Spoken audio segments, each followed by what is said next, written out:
everybody, and welcome to Savagely Delightful, a podcast exposing the schadenfreude nature in all of us.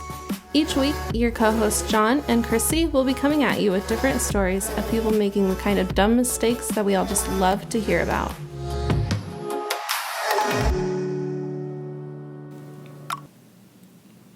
What's up, everyone? I'm John. And I'm Christy. And welcome back to Savagely Delightful. Episode 36. You got it right.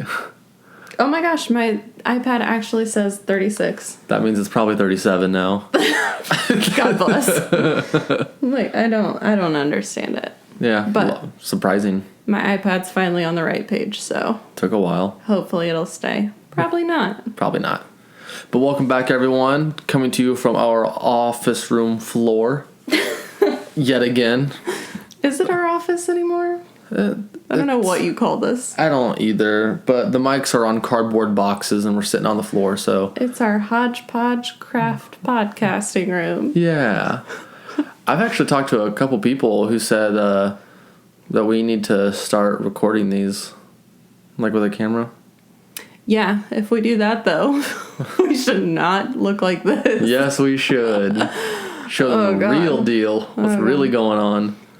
If we did that, we'd have to find out a way to, like, be able to sit together or... Nope. Put it in the corner. No. That would be super weird. We can just put the camera on the back of one of our dogs. God. Have them walk around. You just see the other dog's butthole the whole time. Or just them, like, eating water, Jesus. Eating food or drinking water. Yeah. They're, like, not even close to us. They're downstairs. I mean, we are on YouTube, actually, but there's no video. It's just our audio. Yeah. Eventually, maybe that'll be a thing, but... Yeah. That's just one more thing for me to try and figure out right now. Yeah, that's true. It's not like we're not busy enough. Add it to the list. Speaking of which, how are you feeling this week? Fine. For the most part, I'm good, but the weirdest symptom so far for pregnancy is congestion and nosebleeds. That's just because I'm beating you up. Oh, yeah? Is that what it is? Throwing hands. You just wait till I'm asleep, and then you just put the dog on my face and then punch me or something. Yeah, that's it. Yeah, so that's a nice weird thing. I feel like I'm constantly on the brink of having a cold or something. Pregnancy sounds so much fun. It is the weirdest thing. You never know what's coming. And you got a couple kicks the other day, didn't you? I think I did. He was not happy with how I was sitting, that is for sure. Yeah, he did something that was like, you're moving. Right. Yeah, it was definitely the weirdest feeling, but yeah, nothing consistent, so. Yeah. Don't know for sure, but pretty sure he was not happy with me at that moment. So you ready for the first episode? Jesus Christ, I'm tired. First episode, yeah. Let's go. Let's go. A lot more confident in our first episode. That one is rough. Yeah. So you ready for the first story? Yeah. Okay, so my first story was submitted by Utterly Bored. Utterly Bored, what a name. Right? I like it. And they say, I'm at the dentist. Equipment is all in my mouth, so I'm unable to speak. Yep, that is utterly boring. Yes, very true. I hate the dentist. The hygienist pokes her head in and says to me, "We have your baby's fist." I muster That's an issue. I muster an, "Excuse me, what?" She repeats, slowly this time, "We have your baby's fist." I feign understanding. Like, oh, so I'm not under laughing gas right now. I feign understanding while I review the audio in my brain. Eventually, I get to the part of the process where my mouth is somewhat free. I say, "I'm sorry, can you repeat what you said earlier?" She said, "We have your baby's fist." I said, Did you say you have my baby's fist?" "Yes," she said, "we have its fist." My kids were about 16 and 13 at the time, so I didn't have a baby. And if I had a baby, what would the dentist's office be doing with its fist? Right? Well, I have no idea what's going on in this conversation. I explained that I was completely befuddled. She repeated, "We have your baby's fist?" Finally... Like, yeah, you're not clearing up anything. Finally, a tiny light went on. "Are you confusing me with my brother Jasper? He had a newborn baby recently and went to the same dentist." She says, "Oh, I'm sorry. Yes, I thought you were Jasper. We have his baby's fist." How do you have a baby's fist? Okay, I was halfway there. Like Hulk hands or something? Okay, I was halfway there, but wondering how the hell they got my nephew's fist separated from his arm. Yeah, what kind of dentistry is this? She then explained, "Oh, we took a cast of the fist using the hardening gels used in the plaster casting teeth. It's back from the casting lab and ready for him to pick up." Aww. We both started laughing, and I told her, "Sorry, but you must understand how bizarre it sounded when I don't have a baby, nor do I understand that you provide this otherwise cool service. Never before have I heard a statement repeatedly that made absolutely no sense to me whatsoever." Yeah, that would completely confuse you. How sweet, though. That's a very sweet service. That's pretty awesome. But when you have the wrong person, that is... I'm just sitting here thinking, I have very bad auditory processing problems. Yeah. Someone will explain something to me 15 times in a row, and I'm sorry, don't yell at me. I really don't understand what is going on or what you're saying. Yeah. And it's usually just like the words getting mixed up in my brain. Mm-hmm. I have no freaking clue. But they're like over and over. But they were persistent. Like, no, we have your baby's fist. Pointing to the hand. We have its fist. Okay, now you're really just... That makes it worse. Yeah, okay, so I'm not crazy. This is just a weird situation. Right. But yeah, that is a very cool service for them to give. Yeah, that's really sweet. Mm-hmm. Okay, you ready for my first story? I am. It is by Afraid Salamander. So scared. So scared. They change all the different colors. That's a chameleon, babe. Okay, well, they might too. So... Anyways, So close. They say it was like any other regular day. I woke up, ate breakfast, beat my dick, and played video games. I'm sorry. What was the last part? What was the last part of that sentence? I can't. What, beating my dick? Is that the one? No, the one after. Played video games. All right. Wow, this is a teenage boy. You like hearing your wife say, beat my dick. Yes, that's a new one. Cute. Okay. They say, later that evening, my parents said that they'll be out of the house for a while and to watch Buford, my ugly-ass dog. So, I decided to call up my friends and ask them if they wanted to hang out at my house and smoke. They all agreed to and showed up, and we started smoking. Everyone was in my room, and I didn't bother checking to see if I had kicked Buford out to make sure that he didn't get high in a room where we were about to absolutely hotbox.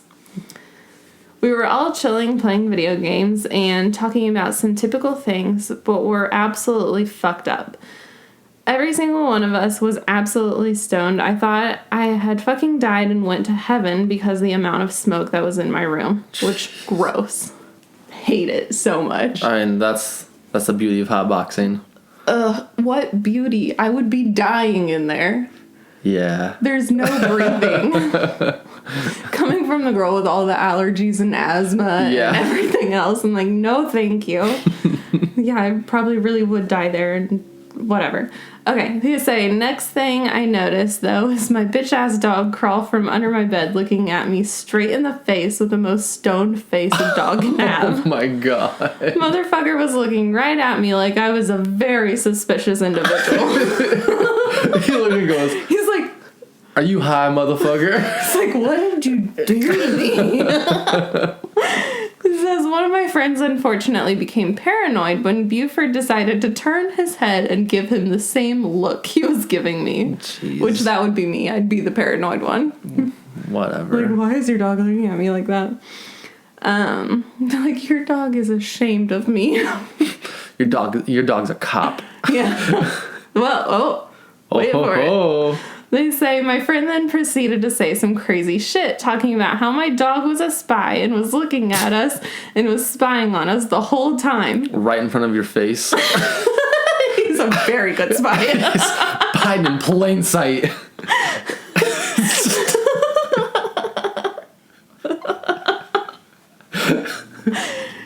Me and my gullible friends believed him and started making some false assumptions, saying that he was obviously a spy. Who the fuck would name their dog Buford, after all? Oh yeah, that's a spy's name for sure. 100%. We were talking talking about how his name was probably Agent Buford, but in the end, we finally ended up kicking my dog out of the room, and moments later, my friends left. I made sure to check on my dog later to see if he was okay, which he was. All I can say is that me and my dog had the absolute best sleep of our nights. Cop dog. It's gonna be a new television sitcom. Yeah. It's just high all the time. It's like Paw Patrol, but high for adults. Oh my god. Is that hot dog or high dog? No, that doesn't work. I don't know. High PD. I like Agent Buford. Agent Buford. That's a good one. I just love that. But, like, I feel like that's not one of those things where you, like, actually start believing your friends. You just get high and you just start talking out your ass. Yeah, you just say dumb shit. And then you just get caught up in it and just make this whole huge backstory for your animal. Yep. That's usually how it goes. Right? Sounds like one of the good old days. Right. Here's for my second story? Yeah. Okay, this one was submitted by Cheesy Centipede. Gross. I just think of, like, string cheese that's carved into a centipede. I hate all of it. Why? It's just in the shape of it. The thought of it. What if it's actually a centipede that has, like, cheese whiz all over it, and it's just, like, crawling around and leaving a mess? What if it's a centipede that ate a bunch of, like, Cheetos, and so now every single 100 of its hands have, like, that nacho dust, on its legs, and now it has to go through orange specks all over your house. Well, now it has to go through and suck off the Cheeto dust off of every 100 of its hands. That's gonna take a while. Oh my god. Anyways. Am I high? What? Jesus Christ. Okay, so they say Cheesy Centipede says, so I'm with my family at Walmart. In the Midwest, Walmarts are fucking big. So I'm way in the back. Aren't they big everywhere? You would think, but like we're in the Midwest, so yeah, I can't judge. Right. I think they're all about the same size. Except for the super Walmarts. Those are still pretty big. Yeah. Okay. So they say, so I'm way in the back where the hunting/outdoor supplies are, and I suddenly hear nature's call. Now, at the time, I didn't know there were employee bathrooms in the back areas of the store. I thought bathrooms were just at the front. So I'm like, damn, I have to walk to the front from the back. While I'm walking, pressure is building, and the clock is rapidly nearing zero. I'm eventually squeeze and run. I eventually am forced to waddle like a penguin to keep myself from making a mess in the entire store. I ask a kindly older employee, could have been my grandpa in terms of age, where the bathroom is. Oh, right over there, darling. I thank her and waddle my desperate, sweaty ass over to the bathroom.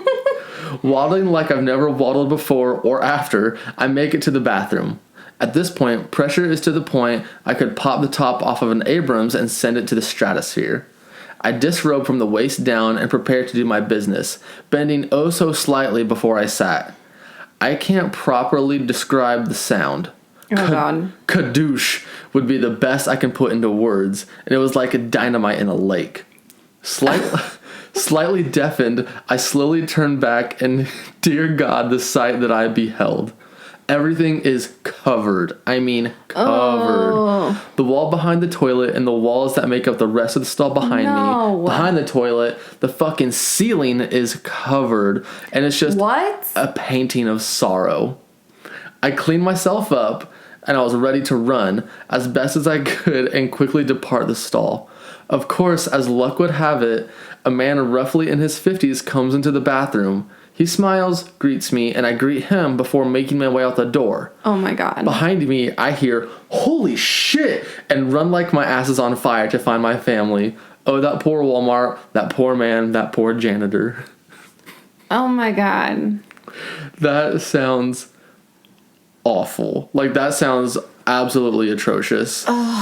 If it's something that bad, you gotta, like, tell somebody. You can't just run after that. You gotta, be like, hey, don't go in there. Please get somebody. Call an ambulance. Something. Call the fire department. Call hazmat. Yeah. Something. Like, that's just shitty.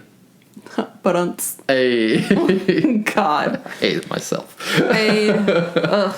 Yeah, especially like in a public bathroom too. Yeah. Like everyone at Walmart already hates their lives. They don't need any more, like, shit to happen to them. No pun intended. Right. Yeah, I can't even with those stories. Those stories, yeah. But just imagine walking out and hearing, holy shit. Right. Like, That would be mortifying, and I would want to hightail too, but, like, yeah, you cannot just leave that. I understand, like, accidents happen, but own up and how, like, not, like, help out because, like, you don't work there, but at the same time, like, at least tell somebody who can do something about it. I mean, I don't know. You would just run, wouldn't you? No, because I would want to help out. Like, I would not want somebody else to have to clean that up. Yeah, that's true. Like, someone getting paid a minimum wage doesn't get paid enough to deal with that. No, absolutely not. You just have to go, like, get a hose. Right. Like, let's just tear this whole part down. Like, set it on fire. Restart completely. Okay, you ready for my next story? Yes. Okay. So this one is by Ace Paisley. And they write, I travel for work, and because of this, we spend a lot of time in the hotel rooms. Our team is split into smaller groups by area, but we all stay in the same place because we work in the same place. I get to the hotel, check in, go to my room, and the first thing I do is go to the bathroom because I've been in a car for 2 hours just to get here. Gross. I do my business, and when I go to leave, the doorknob turns, but the latch does not. Which, like, small side note, I feel like it's weird to get a hotel room 2 hours away, because that's, like, not much. Depends on how much work they have to do at that spot. Like, are they staying for a couple days, or, like, you know what's going on? Yeah, I guess. I don't know. You don't know their life. You don't know the dynamic of the work situation. I'm still judging. Fair. Anyways. Okay. I try clockwise, counterclockwise, putting pressure on it and pushing forward, pulling the door. Nothing I do will turn that latch. Because I just got to the hotel, even though I turned on the AC, the room was still hot. The bathroom was no exception. I have nothing but my phone and glasses on me, and my roommate won't show up for another 2 hours due to the delay in time leaving. Shit. So, locked in the world's shittiest escape room, I text one of my coworkers the following message. Random question. If I were to be locked in my bathroom, short of breaking something, what should I do? It says he immediately calls me, and the first thing he says is, please tell me this is a hypothetical. They say, I wish it was a hypothetical. I tell him my room number, so he goes to the office and asks for the room key so he can free me. 2 coworkers end up helping me because they were roommates and both friends of mine. The guy at the front desk doesn't even ask any questions and just gives them a room key. Which I take issue with. Yeah, that's sketchy. Right? I'm like, if somebody comes up there with just some weird story and then they're just like, oh yeah, give me the room key. Like, I would expect some kind of pushback from that, at least a little. Usually they walk you to the room and open it themselves. Right. They don't just give you something. Or if they tell you what's going on, send maintenance up there. Yeah. To go into the room and That's get how them people out. get sex trafficked. Right? I'm like, this sounds like the worst hotel ever at this point. But thank goodness you had your phone on you. Yeah, that's like true. 2 hours later, and they're like, why didn't you get any work done? Like, well, like, what was I supposed to do? Listen up, here's a story. Right? Like, let me spell this one out for you. Yeah, I mean, you could always try jimmying it with, like, a credit card, you know, something like that. They didn't have anything, yeah. They would if they had a wallet phone case. Yep. Probably the next thing would be, like, I don't know, calling the police non-emergency line. Yeah, I mean, Something. You could always call the front desk just from your phone, too. Jesus, I didn't even think about that. You're like, nope, straight up call the police. Yeah. Well, damn. Well, I'm glad they got out. Right? Like, that would be hilarious, though, to get that text from a coworker. Like, what are you even doing? Like, oh, I would laugh so hard. But, like, we've been here for 5 minutes. I would roast my coworkers so fucking hard. Right. And I would not let them live it down. No, you wouldn't. So, you ready for my third? Yep. I think you're really going to like this one. We'll see. I'll be the judge of that. Yes, you will. This one's submitted by Syntheseticopal. Ooh. See, already off to a good start. We'll see. They say, so this was in 10th grade, and we had these things called book talks in my honors English class. Liking it so far. Basically, you had to write a couple-page essay on a book you read. We had to read one every 2 weeks. And then present what the book was about and give your thoughts on it in front of the class. Nope, don't like that part. Now you lost me. 1 week, I wasn't at all feeling like reading an extra book on top of my other assignments. So during study hall, I made up a coming-of-age novel called The Skies of Wisconsin, written from the perspective of a dead girl who was murdered by her high school bullies for something really stupid I can't even remember. Ooh, I would read that book. I made up the author and everything and gave this presentation, and not only did the teacher give me an A, but she pestered me for like 3 days asking if she could borrow my copy of it because she couldn't find it on Amazon and thought the story sounded amazing. Oh my god. I told her I found it at a used bookstore and had never heard of the author either, and that I'd give it to her once my friend was finished with it. That's a good cover. Right? I would have freaked out and been like, oh, you're right, I was lying. Well, she had 3 days to think of it. Yeah. Oh my god. But yeah, I mean, this girl's like, off the top of her head, just came up with a book. I would read the shit out of that book, though. I mean, isn't that kind of like 13 Reasons Why? Well, I guess. Is that 13 Reasons Why or The Lovely Bones? Basically 13 Reasons Why. It's Gotcha. kind of like a mixing of the two, but... I mean, that's probably where she got That's her inspiration. freaking cool. Yeah. The Skies of Wisconsin. I was like, all right, cool. You should write it. I was going to say, like, she could just become an author and, Right. like, run with it. She'd probably make a lot of good money. For sure. Especially with how much she's already reading and in an honors English class. Get it, girl. Yeah, make that money. Like it. Oh, so you got the Christie seal of approval? Oh, well, yeah. Told you you'd like it. You don't know me. Oh, of course not. Not at all. Okay, my third story is from Darth Memer. Nice. And they write, my friends and I went for a weekend away to Donegal in the northwest of Ireland last year. Sounds amazing. Sounds awesome. There were 4 of us there. Myself, John, Donnie, Adam, not their real names. Me and Donnie both... Oh, hold on, I don't give a shit. What the hell? I just love how specific, and they're like all fake. Gotcha, bitch. Okay. Little shit got me good. I started caring about these people. Fuck them all now. I don't give a shit. Okay, it says me and Donnie both study science, so they probably actually study law. Math. Yeah. No, Adam studies math, it says. So that one's science. Yeah. So the 3 of us are very logical people who aren't superstitious. I don't think that's right. This is all illogical. We don't believe anything you say now. Up is down, left is right. It says John is much more superstitious as he comes from a very conservative and religious family. It's made up. Okay, so let's see what shenanigans we're gonna get into. I'm pissed. At the very end, none of these people were real. This didn't happen. Right. We didn't even go to Ireland. Think for yourself. Don't be sheep. Oh my god. Okay. Okay, sorry. Got too worked up. Go for it. It says one night we were drinking a lot and a black cat with green eyes appeared at the window. Donnie, Adam, and I didn't think much of it, but John was terrified, and he told us that a black cat with green eyes is one of the forms the Banshee can shapeshift into. I didn't pay any attention to John and opened the door to shoo the cat away. I told the cat to fuck off and joked about the Banshee.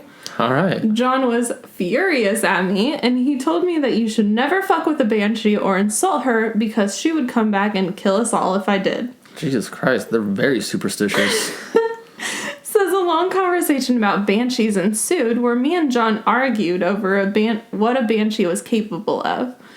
I told him that banshees only haunt people with native Irish names, and he told me that even Norman families were haunted too because the Normans became more Irish than the Irish themselves.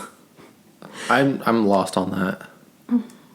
It just like, they're just basically saying it's an Irish folklore. They will only prey on the Irish or whatever. Gotcha. And they're like, okay, but Normandy people are Irish, so gotcha. Okay. What now? All right, I'm caught up. Yeah.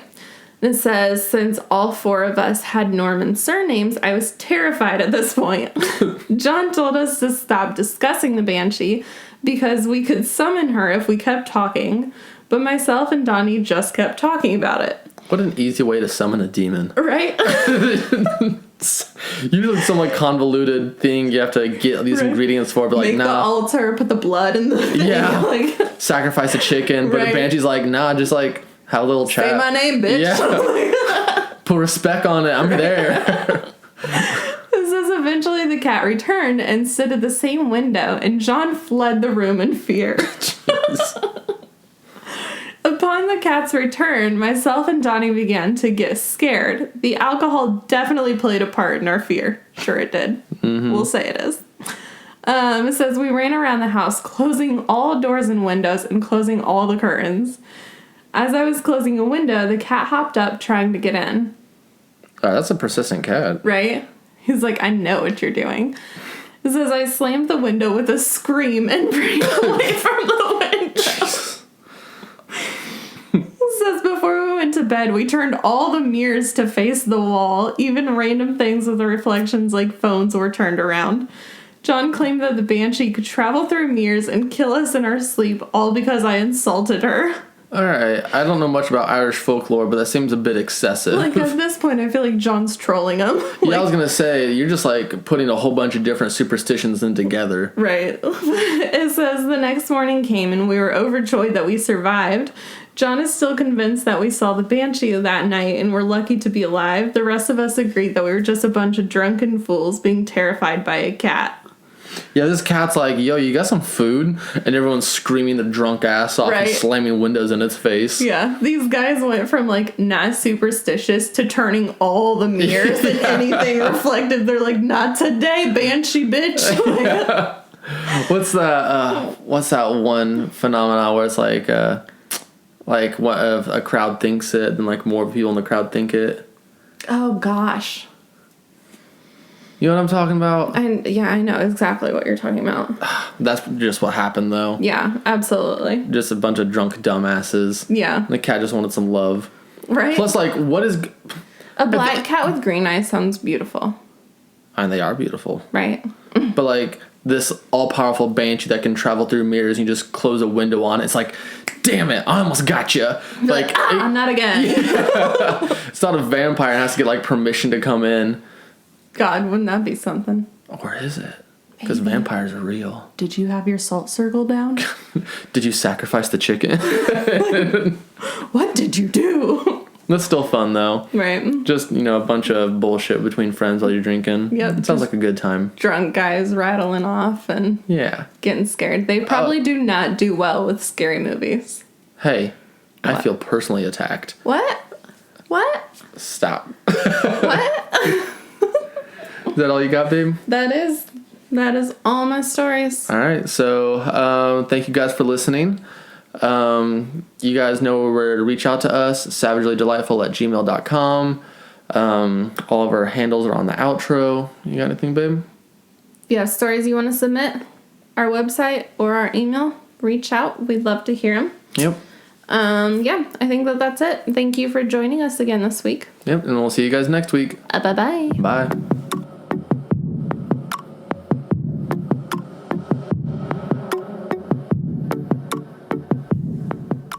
So, you may have made a mistake today, but at least you didn't mess up as badly as the people we discussed.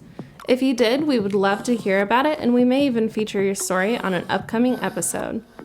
You can find us online at www.savagelydelightful.buzzsprout.com, on Twitter at savage_delight, and on Instagram, Facebook, and YouTube at savagellydelightful. If you like what you heard today and you want to show your support, please consider donating to us on Patreon at patreon.com/savagellydelightful. Don't forget to like and subscribe so you don't miss future episode releases, and please consider leaving us a review so that it's easier for others to find our podcast. Thanks. Bye.